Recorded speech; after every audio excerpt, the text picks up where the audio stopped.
Hour 0327 on October 15th. Venezuelan military officers storm Miraflores Palace. President Nicolás Maduro is detained in his bedroom. No resistance, no gunfire. The coup succeeds in 14 minutes. But that's when the simple part ends. The next 72 hours will determine whether Venezuela transitions to democracy or descends into civil war, whether great powers clash or cooperate, whether the hemisphere stabilizes or explodes. This is not the story of the coup. This is the story of what happens after. When everybody realizes they didn't plan for success, when allies become adversaries, when carefully laid plans collide with chaotic reality.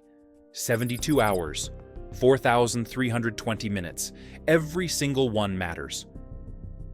Hour 1 begins with General Roberto Guzmán's address to the nation. Television and radio broadcast his message simultaneously at 0400 hours. The military has acted to restore constitutional order. Maduro's government fell through corruption and electoral fraud. Transitional military junta will govern for 6 months maximum. Free elections will be held under international supervision. All political prisoners released immediately. Economic sanctions will be negotiated for lifting. The speech is professional and measured. Guzmán emphasizes this is not dictatorship. This is necessary intervention to save democracy. Whether anyone believes this depends on what happens in next 71 hours. Hour 2 brings first international reactions. Cuban Foreign Ministry condemns the coup as illegal intervention. 20,000 Cuban personnel in Venezuela are ordered to defensive positions. Cuban intelligence immediately contacts Venezuelan military units that might remain loyal to Maduro. Lists are compiled. Promises of support are made. Havana understands that successful coup in Venezuela threatens their own regime. If military coups can remove leftist governments, Cuba might be next. The regime cannot allow this precedent. Plans are made for immediate support to pro-Maduro forces. Hour 3 sees Chinese ambassador summoned to meet General Guzmán. Beijing has $60 billion invested in Venezuela. The meeting is tense. Ambassador delivers ultimatum.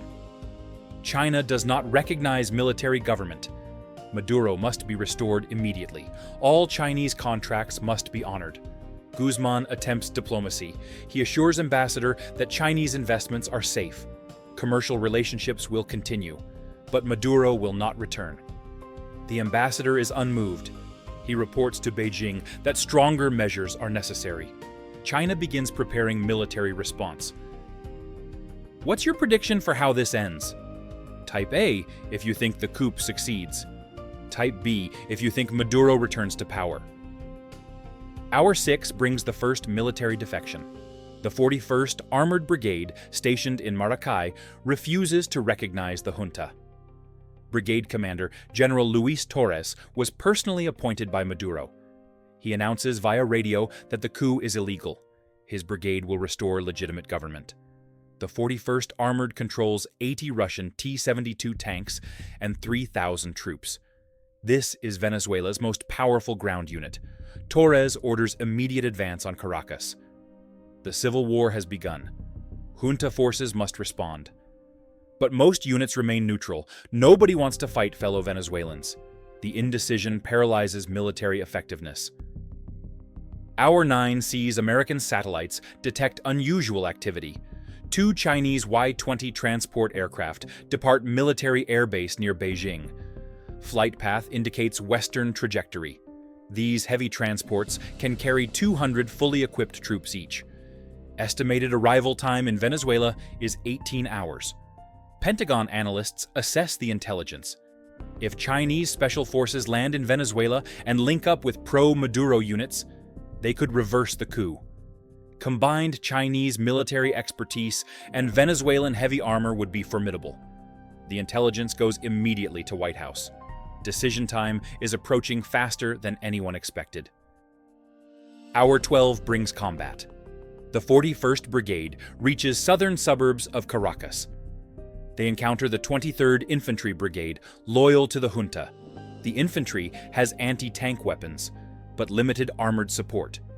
Tank warfare in urban terrain favors defenders if they're prepared. But 23rd Brigade wasn't ready for immediate combat. Torres's tanks overrun their positions. The battle lasts 90 minutes. 147 soldiers die on both sides. 16 tanks are destroyed. The fighting spreads into residential neighborhoods. Civilians flee or die in crossfire. International media captures footage of burning buildings and bodies in streets. The bloodless coup has become bloody civil war. If you're enjoying this deep dive into modern warfare, take a moment to hit that subscribe button. Hour 15 sees Cuban military mobilization. Revolutionary Armed Forces activate reserve units. IL-76 transport aircraft are loaded with Special Forces personnel. Cuba decides to intervene directly. Diplomatic opposition isn't working. Military support might succeed. 150 Tropas Especiales board aircraft at 1500 hours. These are Cuba's elite operators, combat veterans from Angola, Ethiopia, and Syria. Their mission is to link up with 41st Brigade and provide tactical expertise. Flight time to Venezuela is 3 hours. Cuban forces will arrive before Chinese. The race to influence the outcome accelerates. Hour 18 brings American carrier deployment orders. USS George Washington, carrier strike group operating near Puerto Rico, receives instructions to steam toward Venezuelan coast. Transit time is 36 hours at maximum speed. The carrier will position 200 miles offshore in international waters.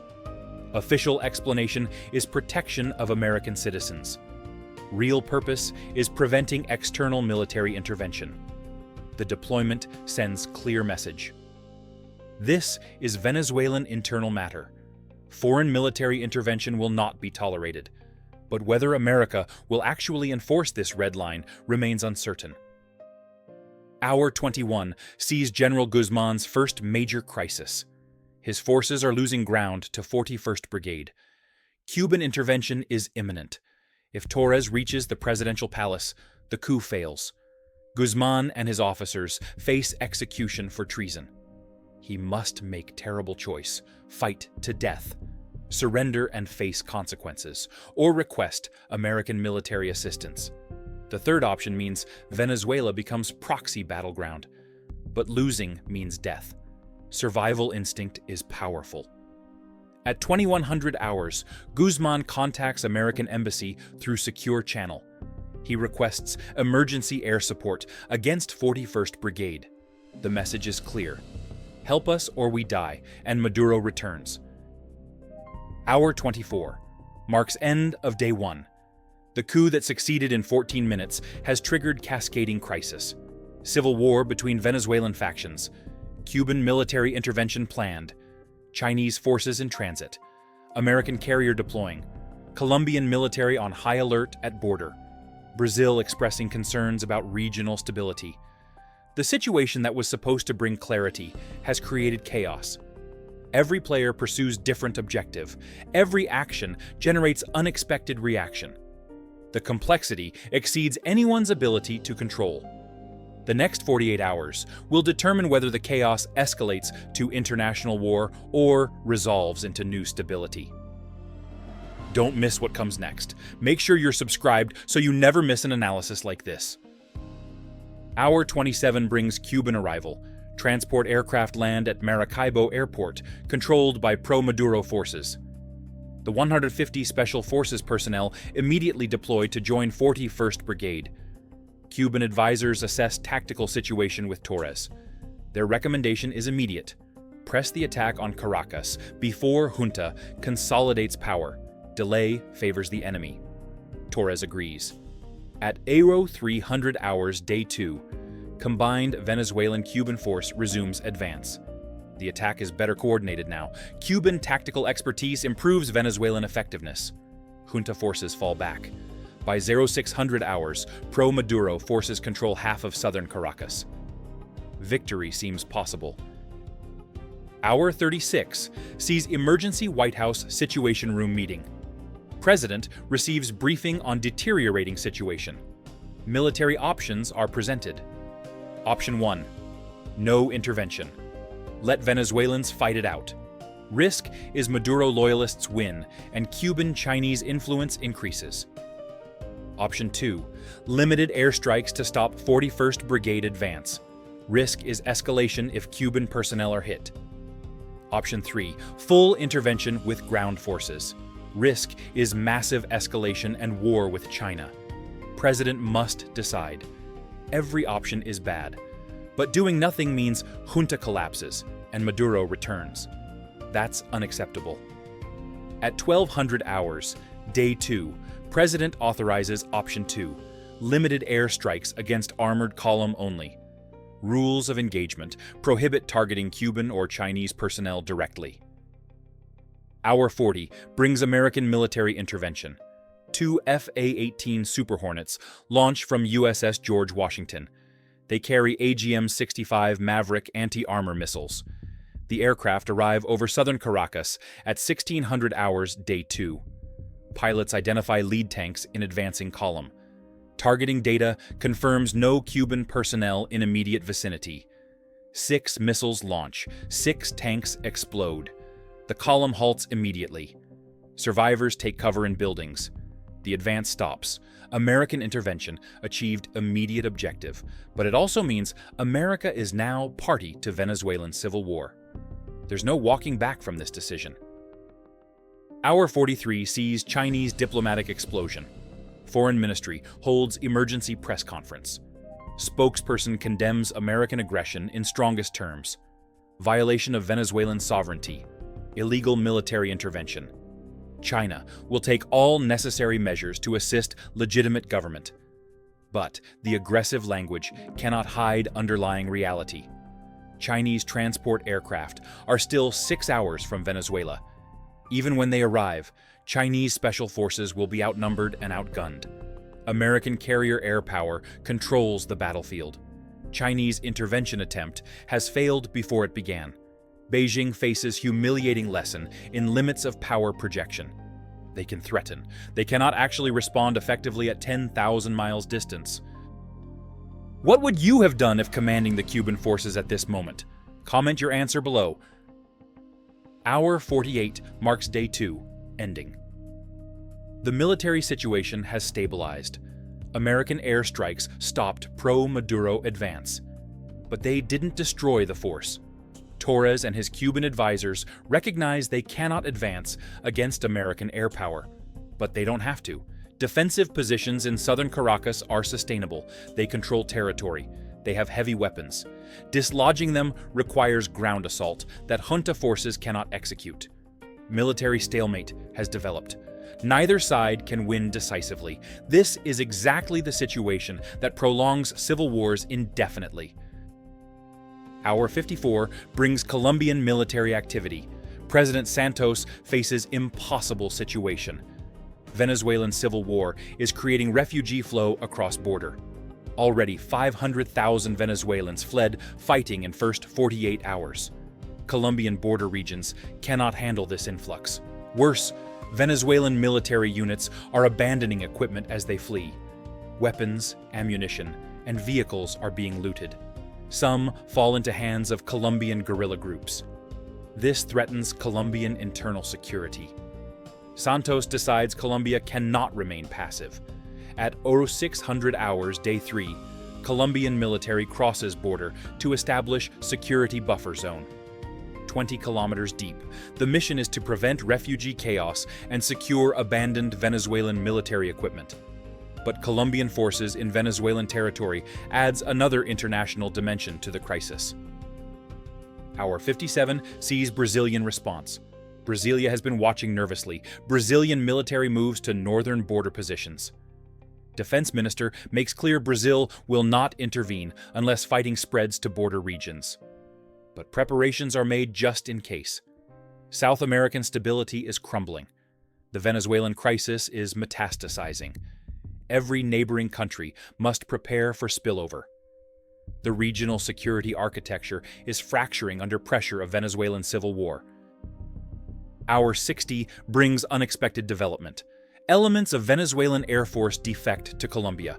12 pilots fly their aircraft across border and request asylum. They land at Colombian military bases. The aircraft include 6 F-16 fighters and 6 Super Tucano light attack aircraft.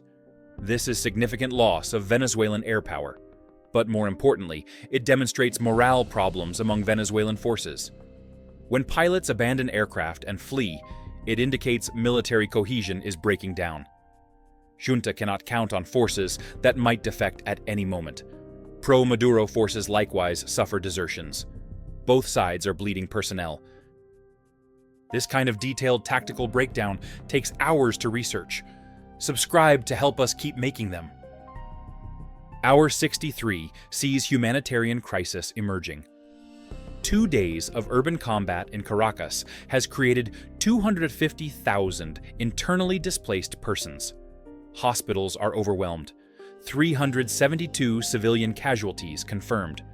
Food distribution systems have collapsed. Water infrastructure is damaged. Electricity is intermittent. International humanitarian organizations request access. Both junta and pro-Maduro forces agree to limited humanitarian corridor. But implementing this on the ground is nearly impossible. Combat continues sporadically. Humanitarian workers risk getting caught in crossfire.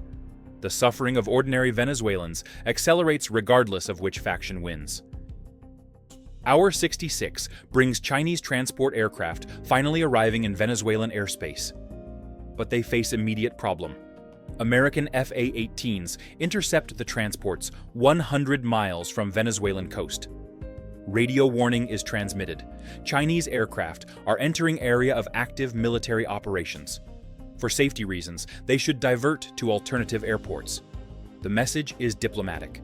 The meaning is clear: land in Venezuela, and you will be engaged. Chinese pilots face decision: proceed and risk being shot down, or turn back and accept humiliation. After 30 minutes of communication with Beijing, the aircraft turn back. Chinese intervention attempt ends in failure. Beijing cannot project power into Western Hemisphere against American opposition. The lesson is expensive and embarrassing. Hour 69 sees second night of combat. Fighting intensity decreases as both sides realize stalemate exists. Casualties mount without strategic gain. At 2100 hours day 3, informal ceasefire emerges, not negotiated, not official. Just mutual exhaustion and recognition that continued fighting achieves nothing. Pro-Maduro forces control southern third of Caracas. Junta forces control northern 2/3. Cuban advisors urge continued offensive, but Venezuelan officers refuse. They're tired. They're losing personnel to desertion. They cannot sustain operations. The unofficial ceasefire holds through the night. Hour 72 marks end of the first 3 days. The assessment reveals transformed situation. Venezuela has effectively split. Junta controls most of country, including capital government quarter. Pro-Maduro forces control Caracas, southern districts, Maracay and Maracaibo. Neither side can decisively defeat the other. International intervention attempts failed. China humiliated. Cuba isolated. America committed, but cautious. Colombia occupying border security zone. Brazil preparing for worst. The coup that was supposed to bring clarity has created lasting instability. Your engagement directly shapes what we cover next. Drop a comment and subscribe. The political implications are staggering. General Guzmán cannot claim legitimate control when third of capital is held by opposition forces. He cannot hold elections when country is divided. He cannot restore economy when fighting continues. The junta's justification for seizing power was to restore order.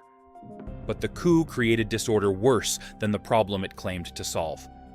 Guzmán's position becomes increasingly untenable. He depends on American support, but American public opinion is already questioning the intervention. How long will Washington back military junta that cannot control its own country? The humanitarian catastrophe continues growing. 500,000 refugees in first 72 hours.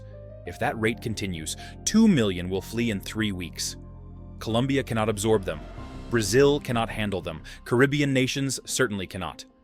The refugee crisis will destabilize entire region. European Union faced crisis with 1 million Syrian refugees. South America will face crisis double that size with far fewer resources. The humanitarian disaster is predictable and preventable. But nobody prevented it. Now everyone will pay the cost. The economic implications are severe. Venezuelan oil production stopped completely during combat. That's 700,000 barrels per day off global markets. Oil prices spiked $12 per barrel in first 72 hours. That costs global economy $40 billion monthly. American consumers pay more for gasoline. Airlines face higher fuel costs. Shipping becomes more expensive. The economic pain spreads worldwide from crisis that started with 14-minute coup operation. The interconnected global economy means Venezuela's problems become everyone's problems. The military lessons are being absorbed by analysts worldwide. Coups are easy. Consolidating power after coups is hard. International intervention in civil wars is extremely difficult even for superpowers. China's power projection capability is limited. Cuban military reach is minimal without Russian support. American military dominance in Western Hemisphere is absolute, but doesn't translate to political control.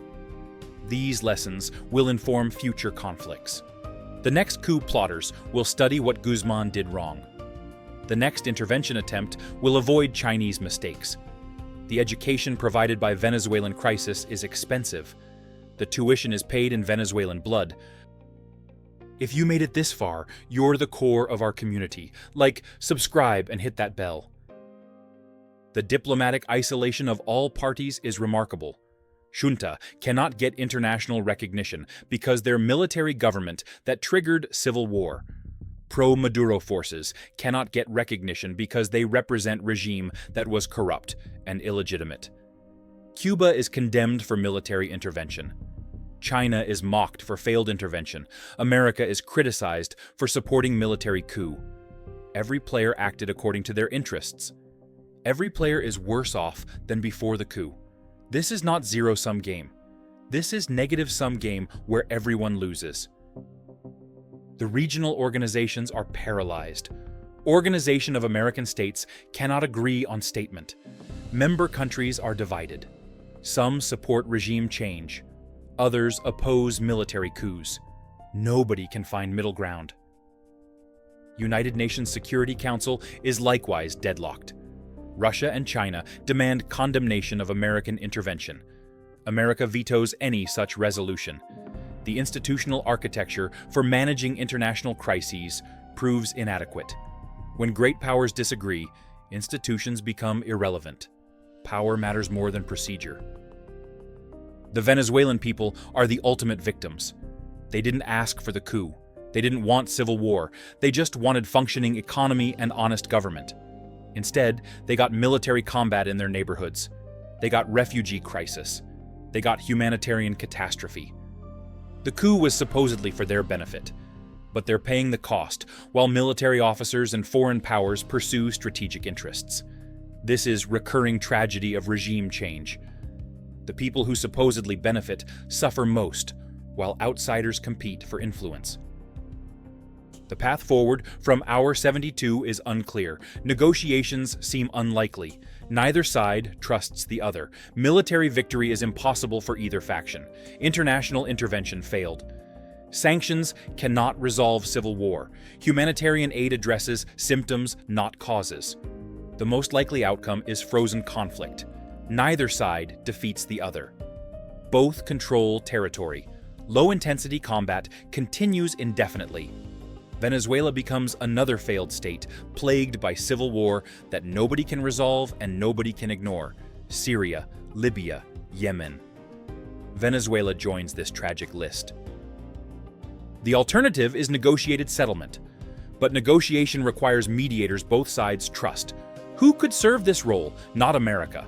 We intervened militarily, not Cuba. They sent forces to support one side, not China. They threatened intervention, possibly Brazil or Mexico, but they lack leverage to force concessions. Maybe United Nations. But UN peacekeeping in civil wars has mixed record. Finding path from military stalemate to political settlement is extraordinarily difficult. Most civil wars last years or decades. Venezuelan war might be no different. The first 72 hours after Venezuela's president is seized reveals fundamental truth about political violence. It's easy to start. It's impossible to control. The coup plotters thought they were restoring democracy. They triggered civil war, international crisis, humanitarian catastrophe, and regional instability. None of this was intended. All of it was consequence of action taken without full understanding of ramifications. The road to hell is paved with good intentions. Venezuela's road is paved with bodies of those who believed military solutions solve political problems. 72 hours, 3 days. The time it takes for coup to become civil war, for civil war to become international crisis, for crisis to become catastrophe, for catastrophe to become new normal. The first 72 hours are not end of Venezuelan tragedy. They're the beginning. The situation will worsen before it improves. More will die, more will flee, more will suffer. And at end of it all, Venezuela will still need what it needed before the coup. Functioning economy, honest government, regional stability. The coup provided none of this. It only created chaos that will take decades to resolve. Welcome to 21st century regime change. Quick to execute, impossible to control, always more complicated than planned, and never ever worth the cost.